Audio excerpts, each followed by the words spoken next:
बड़ी खबर मुंबई के थाने के पास से आ रही है। ये इमारत जो कि बन रही थी, ये अचानक भरभराकर गिर गई, जिसमें 7 लोगों की अब तक मृत्यु हो चुकी है। 25 घायल बताए जा रहे हैं और 50 से ज्यादा लोग इसमें मलबे में दबे हो सकते हैं। और इस पे प्रशासन अपनी तरफ से पूरी कोशिश में लगा है कि ज्यादा से ज्यादा लोगों को बाहर निकाला जा सके, लेकिन ऐसा लगता है कि अभी वहां पर सहूलियत पूरी नहीं पहुंच पा रही है, जिसकी वजह से लोगों के मरने का आंकड़ा और ज्यादा बढ़ सकता है। इसके बारे में ताजा अपडेट हम आपके सामने पेश करते रहेंगे। तो बड़ी खबर जो हम आपके सामने पेश कर रहे हैं मुंबई के पास थाने में, और ये तस्वीरें आप देख रहे हैं सीधे अभी आपको हम मुंबई से दिखा रहे हैं, जहां बचाव और राहत का काम चल रहा है।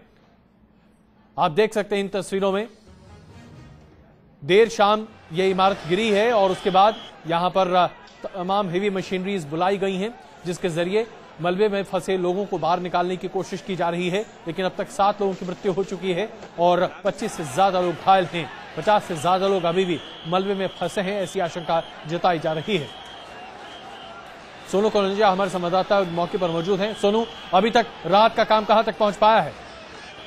देखिए, लगातार जो है फायर ब्रिगेड के कर्मचारी और थाने म्युनिसिपल कॉर्पोरेशन के कर्मचारी लगे हुए हैं कि जल्द से जल्द जो मलबे के नीचे दबे हुए लोग हैं, लगभग 40 से 45 लोगों की संख्या अब तक बताई जा रही है, उन्हें निकालने की कोशिश की जा रही है। आपको बता दें कि इस पूरे हादसे में लगभग 5 से 7 लोगों की मौत हो गई और 25 से ज्यादा अब तक घायल लोग हो चुके हैं। लेकिन अभी जो है राहत का काम लगातार चल रहा है और इस मलबे में काफी लोगों के दबे होने की आशंका जताई जा रही है।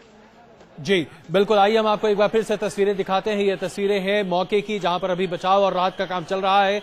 7 लोगों की मृत्यु की खबर स्पष्ट तौर पर सामने आ चुकी है और इसमें अभी 50 से ज्यादा लोग इस मलबे में दबे हैं। 25 की मृत्यु की माफ किया, 25 लोग घायल हैं, ऐसा बताया जा रहा है। ये बड़ी खबर जिस पर हम लगातार नजर रखे रहेंगे और पल पल की अपडेट आपके सामने पेश करते रहेंगे। मुंबई के पास थाने का यह हादसा है, जहां निर्माणाधीन एक इमारत के गिरने की वजह से 7 लोगों की मृत्यु हो चुकी है।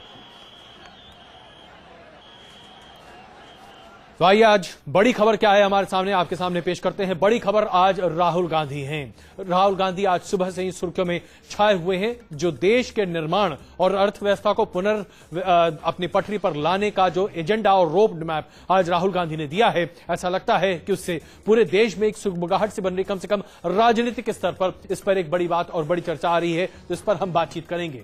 दूसरी बड़ी बात, आज राहुल गांधी ने कैसे एक रोड मैप की बात की, आम आदमी को जोड़ने की बात की और कहा कि आम आदमी को जब तक आप उद्योग के साथ नहीं जोड़ेंगे और उद्योगपति और आम आदमी जब तक साथ आकर देश के आर्थिक विकास को आगे नहीं बढ़ाएंगे और इंक्लूसिव ग्रोथ की बात जब तक नहीं होगी, तब तक आप विकास का वो मॉडल आगे नहीं बढ़ा सकते जो दरअसल नरेंद्र मोदी बढ़ाना चाहते हैं। इशारों में उन्होंने नरेंद्र मोदी, मायावती, मुलायम सिंह यादव ऐसे तमाम नेताओं पर प्रहार भी किया है, तो इसके बारे में भी करेंगे चर्चा। और तीसरी बड़ी खबर, खुद भारतीय जनता पार्टी ये कहती हुई दिखाई दी आज कि राहुल गांधी दरअसल नरेंद्र मोदी से डर गए हैं और इसी वजह से कांग्रेस अब अपना एक नया रूप, एक नया स्वरूप पेश करना चाहती है। यानी कि भारतीय जनता पार्टी मान रही है कि 2014 के लोकसभा के चुनाव में सिर्फ 2 प्रमुख किरदार होंगे, नरेंद्र मोदी और राहुल गांधी। तो ये क्या राहुल गांधी बनाम नरेंद्र मोदी का चुनाव होने जा रहा है, इस पर भी हम करेंगे चर्चा। तो आइए सबसे पहले आज हम आपको दिखाते हैं कि राहुल गांधी ने किस तरीके से एक नई छवि, एक नई इमारत बनाने की बात कही। आर्थिक सुधार और अर्थव्यवस्था को कैसे पटरी पर लाया जाए, इसके लिए उन्होंने क्या फॉर्मूला दिया, जरा इस पर चर्चा करते हैं।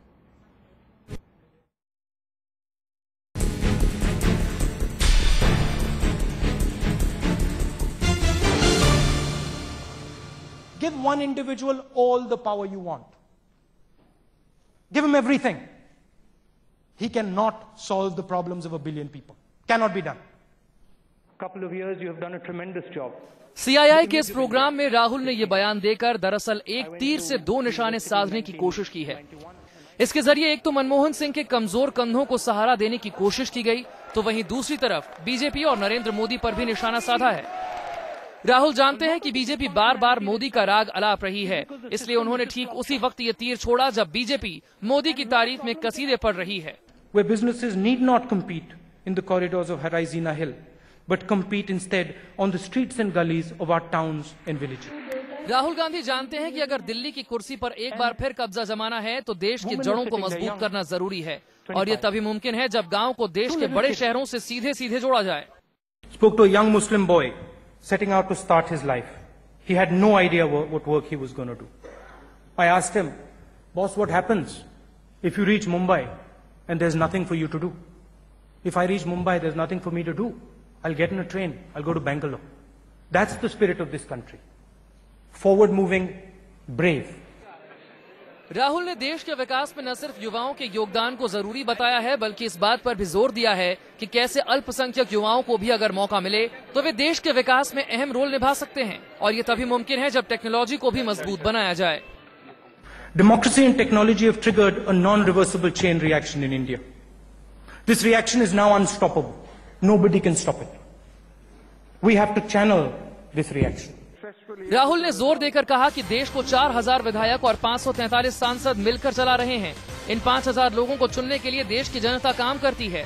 उन्होंने कहा कि हमारी राजनीतिक व्यवस्था सांसदों और विधायकों के लिए बनी है, इसलिए हम गांवों को नजरअंदाज नहीं कर सकते। अपने 1.5 घंटे के भाषण में राहुल ने समस्याएं तो तमाम गिनाई, लेकिन किसी का भी फुल प्रूफ समाधान नहीं बताया। सिर्फ राहुल गांधी ने नहीं बल्कि कांग्रेस ने भी सीआईए के कॉन्फेडरेशन को राहुल को प्रोजेक्ट करने में बहुत ही सुनियोजित तरीके से अपनाया है। और जाहिर सी बात है कि राहुल ने बार्ब्ड अटैक के थ्रू ही नरेंद्र मोदी पर निशाना साधा है कि एक दिन कोई भी आकर कोई भी चीज ठीक नहीं कर सकता है, बल्कि ये बहुत ही लंबा प्रोसेस है और इसमें सभी लोगों के शामिल होने के इंक्लूसिव ग्रोथ की बात की गई है। और राहुल गांधी ने साफ कर दिया कि उनकी राजनीति इंक्लूसिव ग्रोथ की है, न कि किसी कम्युनिटी को एलिनेट करने की। और जाहिर सी बात है कि यह निशाना बीजेपी को अच्छा नहीं लगा है। वीडियो जर्नलिस्ट सूरज सिंह के साथ सईद मजीद इमाम, न्यूज नेशन, दिल्ली। तो जहां राहुल गांधी इंक्लूसिव ग्रोथ यानी कि हर किसी को एक साथ लेकर चलने की बात कर रहे हैं, वहीं पर उन्होंने एक तरह से इशारों में नरेंद्र मोदी पर तंज भी कसा कि एक व्यक्ति के हाथ में आप सारी ताकत दे दीजिए, वो देश की तकदीर और तस्वीर नहीं बदल सकता।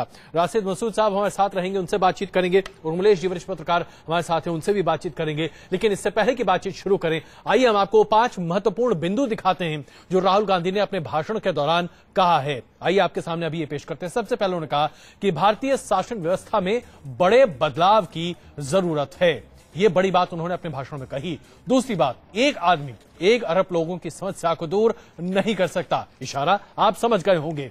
तीसरी बड़ी बात, अलगाव के राजनीति का विकास पर असर पड़ रहा है। ये बात जाहिर सी बात है उन तमाम राज्यों के लिए या फिर राज्य सरकारों के लिए है जो अपना एजेंडा खुद आगे बढ़ाना चाहते हैं। चौथी बात, गांवों के विकास के साथ नीति निर्माण का हर वर्ग को जोड़ना जरूरी है, यानी कि गांवों को शहरों के साथ जोड़कर चलने की बात। और शिक्षा व्यवस्था में बदलाव की जरूरत है। जाहिर सी बात है राहुल गांधी इंक्लूसिव ग्रोथ को अपना मुख्य एजेंडा बनाना चाहते हैं।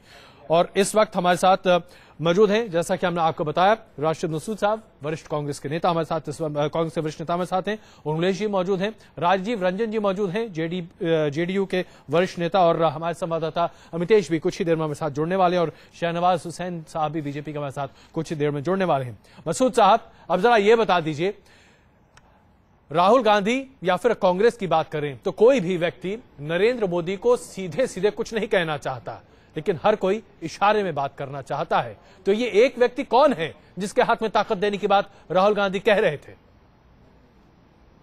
नहीं, ये देखिए, ये तो अपने अपने अंदाज लगा रहे हैं। एक व्यक्ति से मतलब ये नहीं कि किसी नरेंद्र मोदी का या किसी खास आदमी की तरफ कोई इशारा है, बल्कि एक व्यक्ति का मतलब एक व्यक्ति है।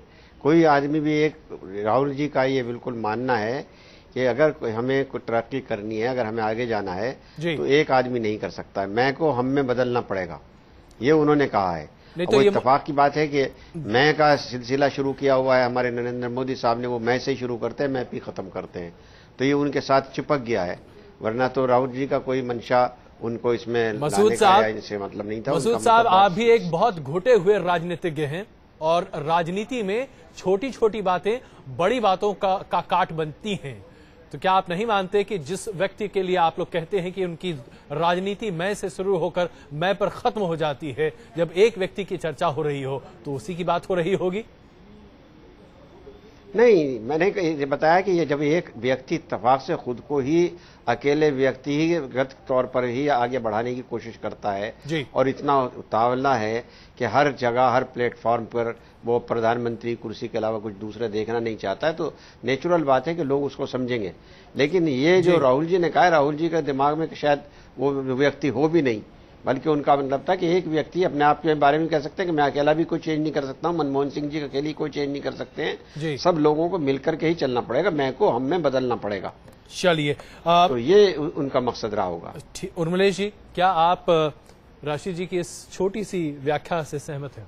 मैं बिल्कुल संक्षेप में रशीद मसूद साहब के बारे में कहूंगा जी कि अच्छी बात है कि राहुल गांधी जो उनके नए नेता हैं वो इसी पार्टी की सबसे कद्दावर नेता अपने जमाने की श्रीमती इंदिरा गांधी और उनके जो सलाहकार उस समय के थे, उनकी थीसिस को, उनके सोच को रिजेक्ट करते नजर आ रहे हैं। अगर रशीद मसूद इसको माने तो, जो कहते थे कि Indira is India, India is Indira. जी, चलिए, तो ये बहुत बड़ी टिप्पणी आपके लिए मसूद साहब, आपके पास पहुंचेंगे इसकी एक छोटी सी टिप्पणी इस पर लेने के लिए।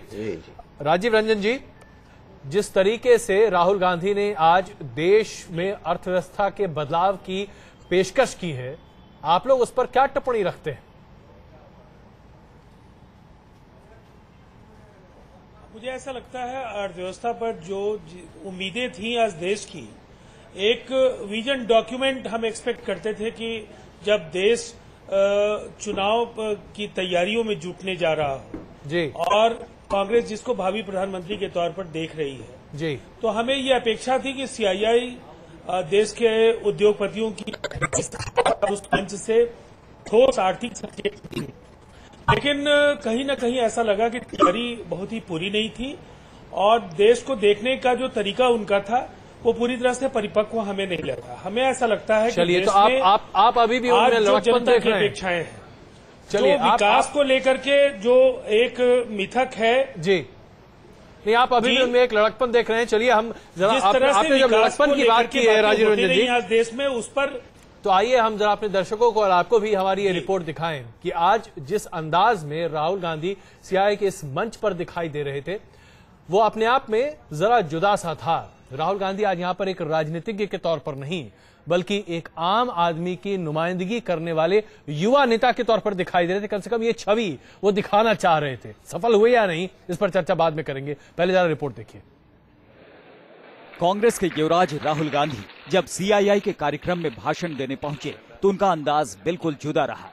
इस बार राहुल की बॉडी लैंग्वेज बिल्कुल बदली हुई दिखी। कार्यक्रम में पहुंचने से लेकर मंच पर उनकी एंट्री भी एकदम धांसू रही। राहुल कार्यक्रम में पहुंचे, लोगों से मिले और फिर बैठकर इत्मीनान से उनकी बातें भी सुनी। इसके बाद बारी आई उनके भाषण की। राहुल ने गांव के किसानों की जरूरतों से लेकर उद्योगपतियों के साहस की बातें की। उद्योगपतियों के बीच पहुंचे राहुल ने उनकी जमकर तारीफ भी की। You are the cutting edge. You are the people on the first line. And you are the people who are our ambassadors. You are the people who tell the world what this energy is about. I think people are very impressed. अब आप बोलेंगे किस चीज से impress? उनकी body language से, उनकी openness से। उनके लोग बोलते थे बात ही नहीं कर रहा है। अरे कौन बोले बात ही नहीं करते, बात ही बात कर रहे हैं। राहुल ने अपने चिर परिचित अंदाज में इस भाषण में भी लोगों से हुई उनकी बातचीत का जिक्र किया और तकनीकी तौर पर देश को मजबूत करने की जरूरत दोहराई। Democracy and technology have triggered a non-reversible chain reaction in India. This reaction is now unstoppable. Nobody can stop it. We have to channel this reaction. तरक्की के लिए लोगों की सहभागिता, सरकार और जनता में सीधा संवाद होना और देश की जनता को ताकत देने की बात कर राहुल ने अपने ऊपर लगातार उठने वाले सवालों का जवाब दिया। राहुल गांधी की बॉडी लैंग्वेज हमेशा से ही चर्चा का विषय रही है, लेकिन सीआईआई के कार्यक्रम में राहुल ने अपने आलोचकों को करारा जवाब दे दिया। अभी तक राहुल गांधी को सिर्फ कलावती या गरीब के घरों में जाने के लिए जाना जाता था, लेकिन राहुल गांधी ने आज इस स्टेज से आम आदमी और इंडस्ट्री के बीच कैसा कनेक्ट होना चाहिए इसका फलसफा बताया। अपने फलसफे में उन्होंने बताया कि बिना आम आदमी को साथ लिए किसी भी कंट्री को या किसी भी देश को ग्रो करना आसान नहीं है। वीडियो जर्नलिस्ट सूरज सिंह के साथ सईद मुजम्म, न्यूज नेशन, दिल्ली। तो जिस अंदाज में अभी आप राहुल गांधी को देख रहे थे, उससे कम से कम एक चीज तो प्रतीत होता था। आज ऐसा लग रहा था कि हेयर ड्रेसर के पास से आए थे, बाल बहुत छोटे छोटे कटे हुए थे और बिल्कुल उस स्टाइल में जैसे कि एक सीईओ एक न्यूज कॉन्फ्रेंस को संबोधित करता है। राहुल गांधी आज वैसे ही नजर आ रहे थे। उर्मिलेश जी, ये बदले बदले अंदाज क्या कहेंगे आप? नहीं, मुझे लगता है कि काफी सोच समझकर इस पूरे आयोजन में उनकी उपस्थिति दर्ज हुई, क्योंकि इसके पहले आपको याद होगा नरेंद्र मोदी ने अहमदाबाद में, गांधीनगर में उन्होंने यूनिवर्सिटी के कैप्टन से बात करी थी। फिर इसके बाद दिल्ली आए थे, दिल्ली विश्वविद्यालय के कॉलेज में उन्होंने एड्रेस किया था बच्चों को, और वो बच्चे